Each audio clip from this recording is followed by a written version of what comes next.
साल था 1999। एक 21 साल का छोटे कद का लेफ्टी स्पिनर ऑस्ट्रेलिया के खिलाफ डेब्यू करता है। उसकी बात ही कुछ अलग थी। वो बाकी लेफ्ट आर्म स्पिनर से एक अलग वेरिएशन लाया था, कैरम बॉल, जिसने डैमिन मार्टिन को क्लीन बोल्ड कर दिया। बल्लेबाज तो दूर, कमेंटेटर, फैंस सब शॉक हो गए कि कोई गेंद इतनी कैसे घूम सकती है। कई लोगों ने कहा ये बच्चा आगे चलकर के बहुत बड़ा दिग्गज बनेगा, उसका फ्यूचर बहुत ब्राइट होगा। लेकिन विधि का विधान देखिए, अगले 10 साल उसके करियर में घोर अंधेरा था। 30 साल की उम्र तक भाई के पल्ले कुछ भी नहीं था, क्योंकि उसकी टीम में मुथैया मुरलीधरन नाम का दिग्गज था, जिसने सालों तक अपनी फिरकी में सबको उलझा कर रखा। पर मुरलीधरन के रिटायरमेंट के बाद वो श्रीलंका का ही नहीं बल्कि वर्ल्ड क्रिकेट का सर्वश्रेष्ठ लेफ्ट आर्म स्पिनर बना, जिसने टेस्ट क्रिकेट में सर्वाधिक विकेट निकाले। अब आप सोच रहे होंगे कि भाई ये कैसा मजाक है, मैं भांग खा करके वीडियो तो नहीं बना रहा। हाँ भाई, जिस गेंदबाज को अपने करियर के शुरुआती 10 साल में कुछ मौके ही नहीं मिले, उसका तो टैलेंट ही वेस्ट हो गया होगा, यही सोच रहे हैं ना आप। फिर वो इंटरनेशनल क्रिकेट का लीजेंड कैसे बना? क्योंकि सफलता के दो स्तंभ, उम्र और किस्मत, दोनों ही इसके हक में नहीं थी। पर भाई सच ये है कि असली खिलाड़ी वही है जो हार कर भी मैदान में डटा रहे। और याद रखिए, जीत सिर्फ उनके हिस्से में आती है जो धैर्य नहीं खोते, तभी तो सभी रंगना हैरात नहीं होते। वो बंदा जो बल्लेबाजों के लिए नाइटमेयर था। आज हम नाइटमेयर फॉर बैट्समैन के इस नए एपिसोड में बात करेंगे श्रीलंका के इस दिग्गज स्पिनर की, जिसके करियर का बेशकीमती वक्त टीम से बाहर बिठाकर बर्बाद किया गया। टैलेंट जो सालों तक धूल फांकता रहा, लेकिन जब मौका मिला तो ऐसा परफॉर्मेंस किया कि इन्हें खिलाना श्रीलंका की मजबूरी बन गई। और साथ ही इस मोटिवेशनल वीडियो में हम जानेंगे कि कैसे श्रीलंका के इस गेंदबाज ने क्रिकेट की दुनिया में ये साबित कर दिया कि ना तो उम्र आपकी सफलता तय करती है और ना ही परिस्थितियां। लेकिन वीडियो शुरू करने से पहले आप लोगों से हाथ जोड़ करके एक निवेदन है, एक रिक्वेस्ट है, आप हमारे इस वीडियो को हाइप जरूर कीजिएगा। हाइप वाला बटन आपको कमेंट सेक्शन में मिलेगा। कमेंट सेक्शन को आप स्क्रॉल करेंगे तो वहाँ पर आपको हाइप दिखेगा। आप हमारी वीडियोस को हाइप कीजिए। इससे करने से ये होगा कि हमारी वीडियो ज्यादा से ज्यादा लोगों तक पहुंचेगी और इस पर ज्यादा से ज्यादा व्यूज आएंगे, जिसकी इस वक्त हमको सख्त जरूरत है। तो लाइक और कमेंट करने के साथ साथ हाइप करना मत भूलिएगा। वीडियो शुरू करते हैं।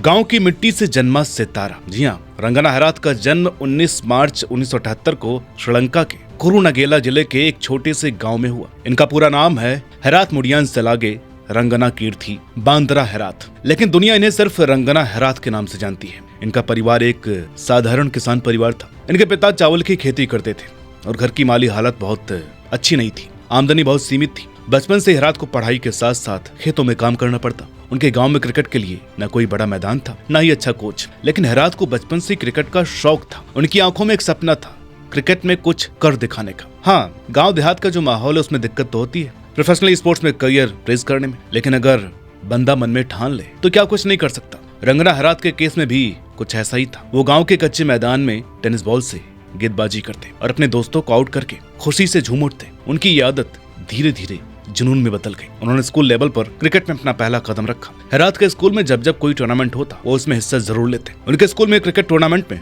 उन्होंने शानदार प्रदर्शन किया और यही उनके क्रिकेट करियर की पहली सीढ़ी बना। हालांकि शुरुआत में एक बल्लेबाज बनना चाहते थे, लेकिन उनके कोच ने उनकी धीमी गति वाली स्पिन गेंदों को देखकर उन्हें गेंदबाजी पर ध्यान देने की सलाह दी। और क्योंकि हैरात की हाइट भी कम थी, ऐसे में फास्ट बॉलिंग में उनका सिक्का नहीं चलना था। पर उन्होंने उसका गम नहीं किया जो उनके पास नहीं था, बल्कि उस चीज को बेस्ट यूज किया जो उनके पास था। धीरे धीरे उन्होंने खुद को एक लेफ्ट आर्म ऑर्थोडॉक्स स्पिनर के रूप में तैयार किया। उनकी गेंदबाजी में कोई तड़क भड़क नहीं थी, न कोई रहस्यमय दूसरा, न ज्यादा फ्लाइट, बस एकदम सटीक लाइन और लेंथ। लेकिन यही उनकी सबसे बड़ी ताकत बनी। स्कूली टूर्नामेंट की सफलता के आगे एज ग्रुप लेवल और 1996-97 में फर्स्ट क्लास क्रिकेट में डेब्यू और कंसिस्टेंट परफॉर्मेंस करने के बाद फाइनली रंगना को श्रीलंका ए टीम में मौका मिला। इंग्लैंड टूर पर इनकी शानदार गेंदबाजी की बदौलत इन्हें नेशनल टीम का भी बुलावा है। और फाइनली 1999 में रंगना हैरात को माइटी ऑस्ट्रेलिया के खिलाफ गॉल में टेस्ट डेब्यू करने का मौका मिला। और क्या कहर ढाया इन्होंने। डेब्यू पर 4 विकेट ली, जिसमें पहला टेस्ट विकेट था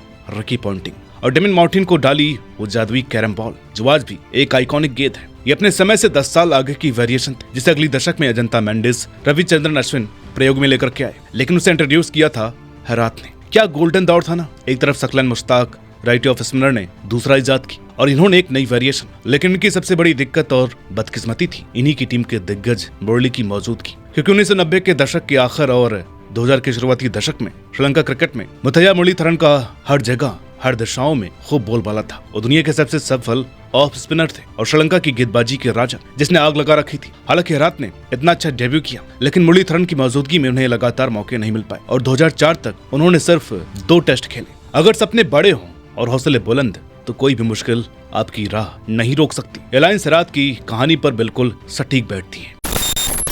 एक बार टीम में जगह मिलने के बाद महीनों तक बाहर रहना, फिर वापसी के लिए घरेलू क्रिकेट खेलना, श्रीलंका के लिए पसीना बहाना, यही उनका जीवन बन गया था। कई लोगों ने तो यहाँ तक कह दिया कि वे खिलाड़ी शायद कभी भी बड़ा नाम नहीं बनेगा, क्योंकि ऑस्ट्रेलिया में स्टुअर्ट मैकगिल की जिंदगी इसी तरह से बर्बाद हुई शेन वॉर्न के साये में। मगर हेराथ का धैर्य भी अलग किस्म का था। जहाँ कई खिलाड़ी हार मानकर क्रिकेट छोड़ देते, वहीं हेराथ ने हार नहीं मानी। उन्होंने घरेलू क्रिकेट में विकेटों की झड़ी लगाना जारी रखा। वे लगातार मेहनत करते रहे और जब भी मौका मिला खुद को साबित करने की पूरी कोशिश की। यहाँ तक कि 30 की उम्र तक उनका करियर बहुत साधारण लग रहा था, लेकिन यही वो वक्त था जब उनकी कहानी ने करवट ली।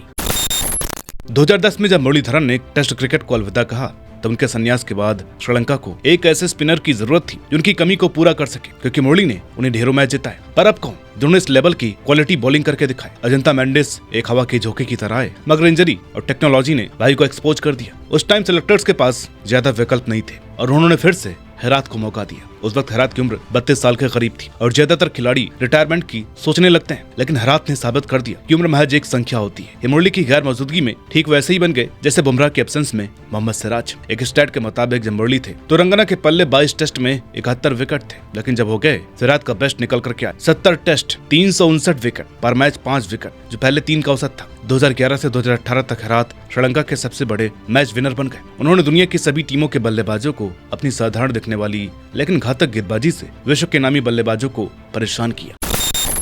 रंगना हेराथ की गेंदबाजी में तेजी नहीं थी, वे न बहुत ज्यादा टर्न कराते थे और न ही बल्लेबाजों को चौंकाने वाली गेंद डालते थे। उनकी गेंदबाजी की असली ताकत थी धैर्य, सटीकता, मानसिक दबाव बनाना, बल्लेबाजों की गलती का इंतजार करना। वो बार बार एक ही जगह गेंद डालते और बल्लेबाज को गलती करने पर मजबूर कर देते। अगर विश्वास ना हो तो देखना कभी 2014 T20 वर्ल्ड कप का इनका स्पेल। अच्छा, स्पेल से याद आया, एक नजर डाल लेते हैं इनके कुछ यादगार स्पेल पर। 2014 पाकिस्तान के खिलाफ गोल्ड टेस्ट। इस मैच में हेराथ ने पाकिस्तान की पूरी टीम को अकेले समेट दी। उन्होंने 9 विकेट सिर्फ 127 रन देकर के चटकाए। ये श्रीलंका के किसी गेंदबाज का टेस्ट में सर्वश्रेष्ठ प्रदर्शन था। दूसरी पारी में इन्हें 5 विकेट मिले। 2014 T20 वर्ल्ड कप बनाम न्यूजीलैंड। दोस्तों, बेशक हेराथ को एक टेस्ट बॉलर के रूप में देखा जाता है, लेकिन सच तो ये है कि अपने दिन पर ये व्हाइट बॉल में व्हाइट जर्सी के नजारे दिखा देते थे। वरना आप ही बताइए, क्या ये पॉसिबल है कि T20 में कोई गेंदबाज 21 में से 18 गेंद डॉट फेंक दे? इन्होंने किया। पहले 2 ओवर मेडन, फिर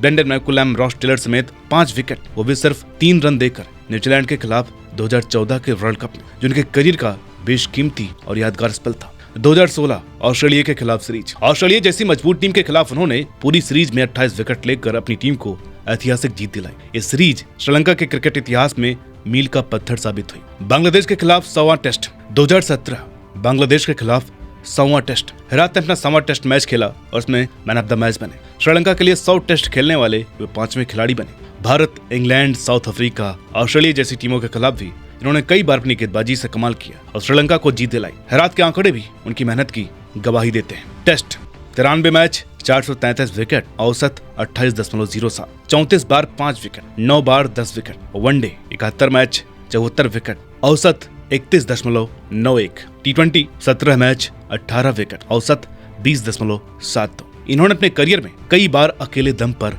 मैच जिताए और मुरलीधरन के बाद श्रीलंका के सबसे सफल स्पिनर बने। मोस्ट फाइफर इन 4th इनिंग्स। रंगना हेराथ 12, शेन वॉर्न और मुरलीधरन 7, ग्लेन मैकग्राथ और अनिल कुंबले 5। हेराथ जितने बड़े खिलाड़ी थे उतने ही विनम्र इंसान भी हैं। न तो उन्होंने कभी ज्यादा शोहरत की तलाश की और न ही मैदान पर आक्रामकता दिखाई। हमेशा टीम के हित में खेलते रहे थे। ड्रेसिंग रूम में वे सबके पसंदीदा साथी थे। मैदान के बाहर वो बहुत शांत स्वभाव के थे और अपनी सफलता का श्रेय हमेशा टीम और कोच को देते। 2018 में इंग्लैंड के खिलाफ कोलंबो टेस्ट में उन्होंने क्रिकेट को अलविदा कह दिया। अपने आखिरी टेस्ट में भी उन्होंने विकेट लेकर मैदान छोड़ा। पूरा स्टेडियम उनके सम्मान में खड़ा हो गया और हर कोई इमोशनल हो गया। हेराथ ने 40 साल की उम्र में क्रिकेट से रिटायरमेंट लिया, लेकिन तब तक वो श्रीलंका क्रिकेट के इतिहास में अमर हो चुके थे। हेराथ की कहानी सिर्फ क्रिकेट की नहीं, बल्कि हर उस इंसान की कहानी है जो संघर्ष कर रहा है। इनकी जिंदगी हमें सिखाती है हार मत मानिए। शुरुआत में कई बार इन्हें टीम से बाहर होना पड़ा, लेकिन इन्होंने कभी उम्मीद नहीं छोड़ी। उन्होंने 30 के बाद खुद को साबित किया। जब लोग कहते हैं कि करियर खत्म हो जाता है, हेरात ने अपने साधारण हुनर को ही अपनी सबसे बड़ी ताकत बना लिया। इतनी ऊंचाई पर भी पहुंचकर उन्होंने कभी घमंड नहीं किया, जिनके कैरेक्टर को बयान करती है। अब आइए जानते हैं रंजना हेरात के बारे में कुछ अनसुनी बातें जो शायद आप न जानते हो।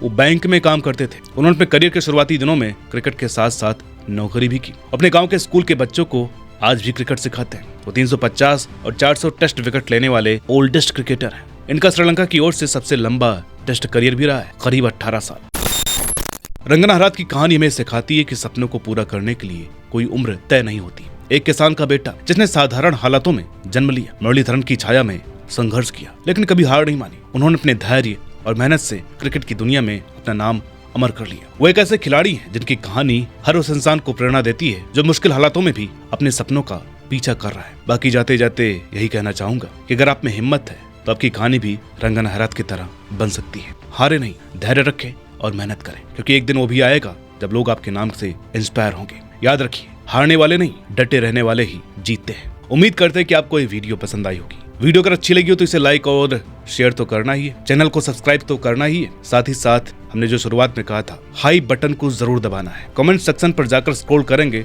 तो आपको हाइप का बटन मिलेगा। प्लीज प्लीज हमारे वीडियो को हाइप जरूर दीजिएगा। मिलते हैं आपसे अगले वीडियो में, तब तक के लिए नमस्कार।